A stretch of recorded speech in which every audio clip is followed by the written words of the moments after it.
ابن مسعود کی ایک بات سناتا ہوں، اطلب قلبک عند ثلاثۃ مواطن، 3 جگہ میں دل کو دیکھو، عند سماع القرآن، دیکھو تمہارا قرآن میں دل لگتا ہے کہ نہیں، فی مجالس الذکر، اللہ کے ذکر کی مجلس میں دیکھو تمہارا دل لگتا ہے کہ نہیں، فی اوقات الخلوہ، اکیلے بیٹھ جاؤ اکیلے، پھر دیکھو تمہارا دل اللہ کو یاد کرتا ہے کہ نہیں۔ اگر فإن لم تجدہ فی ہذہ المواطن، اگر تیرا دل نہ قرآن میں لگے نہ ذکر میں لگے نہ تنہائی میں اللہ کی طرف لگے، تو فصل اللہ ان یمن علیک بقلب فإنہ لا قلب لک، تو اللہ سے مانگ اللہ تجھے دل دے، تیرا دل مر گیا۔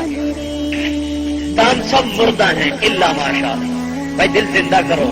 یہاں درد ہو نا تو ڈاکٹر کے پاس جاتا ہے، چاہے ویسے ہی درد ہو، ریڑھ کا درد ہو، پٹھوں کا درد بھاگتا ہے، میرا دل دیکھنا ذرا، وہ دل مر گیا۔ اللہ کے نبی کے علم